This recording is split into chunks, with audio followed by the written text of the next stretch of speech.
Je vais maintenant m'efforcer de souligner ce que moi j'ai vu de bon ailleurs, de bon, de beau et d'édifiant dans d'autres églises. Il est bon de savoir aussi que les bons pasteurs, ça existe, puis ça vaut vraiment la peine de mettre en lumière leurs bonnes œuvres, leurs bons exemples. Ici, j'aimerais citer en exemple tous les excellents traits de caractère que j'ai pu observer chez les pasteurs au cours des années. Il y a beaucoup de belles attitudes, de beaux esprits qui méritent vraiment d'être connus, reconnus et donnés en modèle. Le premier pasteur que j'ai connu faisait quelque chose qui m'a vraiment touché. Le dimanche matin, avant la réunion, il prenait sa vieille camionnette bleue tout rouillée, qui valait sûrement pas plus que 50$, puis il allait ramasser tous les jeunes de chez eux, puis les amener à l'église. Je me souviens de l'atmosphère dans cette camionnette-là. La camionnette était pleine de jeunes frères et sœurs dans le Seigneur, avec leur Bible dans la main, qui parlaient, qui riaient ensemble, qui chantaient des cantiques, heureux de la nouvelle vie que le Seigneur leur avait donnée. Il y avait une atmosphère fraternelle, puis une belle chaleur dans le Seigneur.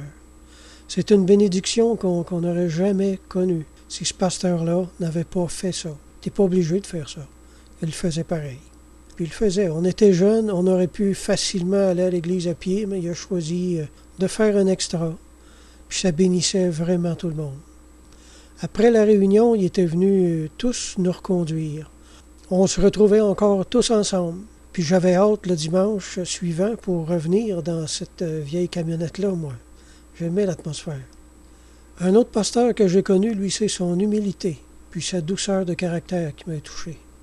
C'est sûrement un des meilleurs hommes que j'ai rencontrés dans ma vie.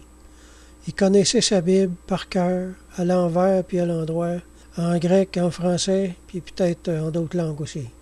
Il avait fait plusieurs années de théologie, il enseignait dans une école biblique. Il était connu à cette époque-là comme un des pasteurs les plus instruits de la province.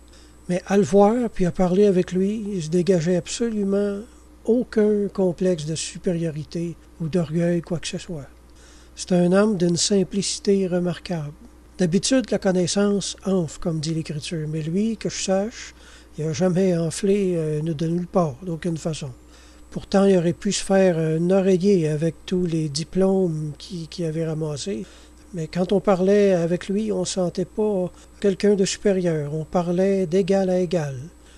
Le seul endroit où sa connaissance paraissait, c'était quand il donnait une étude biblique autour de la table. Sa connaissance paraissait sur ses lèvres, dit le proverbe, et pas ailleurs. Il y en a qui laissent monter leur connaissance à la tête, mais pas cet homme-là. Ça m'avait frappé. Je me rappelle encore de ça fait 30 ans. C'était un pasteur extrêmement sensible aussi aux sentiments des autres. Il faisait toujours très attention de ne pas blesser quelqu'un en parole, par inadvertance. Puis quand il pensait plus tard qu'il avait peut-être blessé quelqu'un en disant quelque chose, il revenait demander pardon, ce qui était souvent inutile parce qu'il blessait rarement quelqu'un. C'était aussi un homme à la repentance facile. Mon frère un jour lui demande de lui prêter une radio. C'était comme un petit système de son là, avec un tas de trucs ensemble. Là. Je ne sais pas trop comment appeler ça. Et ça valait quand même assez cher, ce truc-là. Alors, mon frère lui demande de lui prêter, puis le pasteur répond non. Mais avant la fin de la semaine, il était revenu chez lui avec le système de son en question, puis il voulait maintenant lui donner, en réparation de lui avoir refusé quelques jours auparavant. C'était le genre d'homme que c'était. Mais mon frère ne l'a pas accepté, évidemment, mais c'est un geste qui nous avait tous beaucoup touchés. On ne connaissait pas beaucoup de personnes qui avaient une telle sensibilité et qui avaient à cœur de s'amender à ce point-là d'une faute qu'il avait commise. Il n'abusait jamais de personne, ni par rapport à l'argent, ni par rapport à rien d'autre. Il rendait toujours service quand il pouvait. Si tu n'avais pas d'auto, tu l'appelais, puis il allait te reconduire sans jamais rien demander. Ce pasteur-là était toujours doux en parole. Il n'y avait aucune sévérité. Un pasteur, c'est un père de famille pour une assemblée. Puis c'est ce qu'il était lui-même pour nous autres. La douceur, c'est une marque de véritable autorité spirituelle, saviez-vous ça? Selon qu'il est écrit en parlant du Christ, le pasteur des pasteurs, « Prenez mon joug sur vous, apprenez de moi, car je suis doux et humble de cœur. » Je garde toujours un très bon souvenir de ce pasteur-là dont je viens de parler, même après 30 et 31 ans que je le connais. Selon qu'il est écrit, la mémoire du juste subsiste toujours. Il y aurait tellement d'autres beaux témoignages à rendre de ces personnes qui ont donné les plus belles années de leur vie pour fonder une église au milieu des épreuves, des contradictions, puis de toutes sortes de problèmes.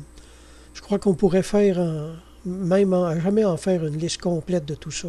Seul le Seigneur sait toutes ces choses. En vérité, ils ne perdront pas leur récompense.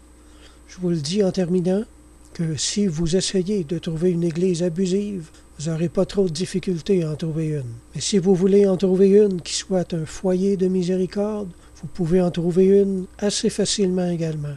Je vous souhaite la direction de Dieu dont vous avez besoin pour vous guider dans ce labyrinthe d'églises qui porte toutes sortes de noms en réalité. Mais le nom n'importe pas du tout. L'important, c'est que vous arriviez quelque part où on va vous traiter comme un enfant de Dieu, avec amour, avec respect, puis avec douceur. Je sais que Dieu va vous aider là-dedans. Amen.